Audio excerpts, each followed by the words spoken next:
it's Deb from Deb's Days Designs, and I'm back with another project. Today we're making this extra large American flag hot pad. It measures 12 inches by 16 inches, so it'll fit those big glass pans and casserole dishes you'll be using for your 4th of July picnics and barbecues. Before I get started, I publish new content frequently, so be sure to subscribe to my YouTube channel or stop by the blog at debsdays.com. And check out my Etsy shop, Deb's Days Designs. That's where you'll find a digital version of this project. It has the materials list and cutting measurements, step-by-step written instructions, and color photos. You can download it at home and print out the entire pattern, or, to save paper, just read through the directions on your device. Alright, let's get this project started. Along with your regular sewing supplies for this project, you'll need red and white fabric strips, blue fabric, a backing fabric, cotton batting or Insulbrite, a walking foot, and some optional basting spray. First, place the backing fabric with the wrong side of the fabric facing up. Center the batting or Insulbrite in the middle and baste the stack together to limit shifting during stitching. In the upper right-hand corner of the batting piece, place one of the 9-inch red fabric strips with the right side of the fabric facing up.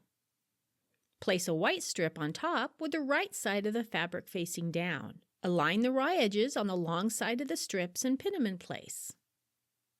Stitch along the long edge using a 1/4 inch seam allowance.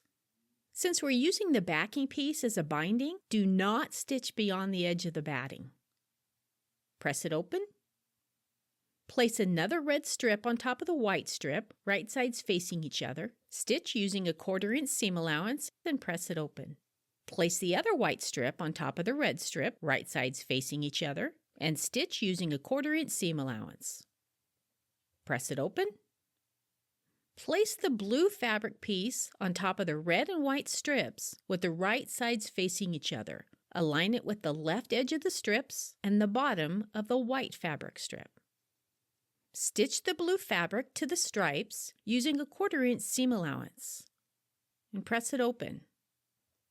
With the right side of the fabric facing down, place a 16-inch red strip along the long side of the white strip and blue square and stitch along the long edge using a 1/4 inch seam allowance.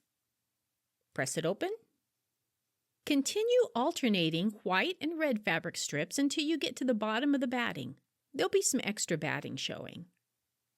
Fold the bottom of the backing out of the way and trim away the excess batting without cutting into the backing.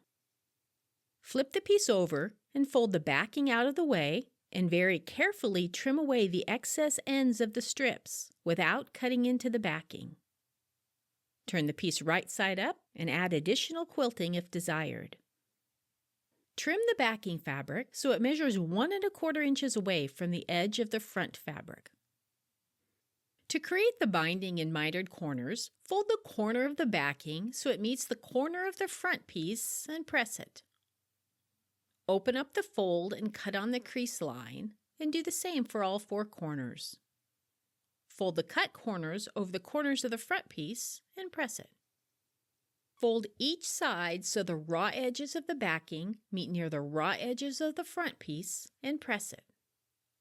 Fold the backing over one more time so it becomes the binding on the front and press it. Follow the same technique all around the hot pad. Adjust the mitered corners if necessary and top stitch around the outside near the open edge of the binding. And just like that, you've used up some of your red, white, and blue fabrics and have a handy hot pad to protect your tabletops and countertops during those festive patriotic holidays. If you'd like to see more quick and easy sewing projects like this one, check out some of my other video tutorials. See you next time with another project.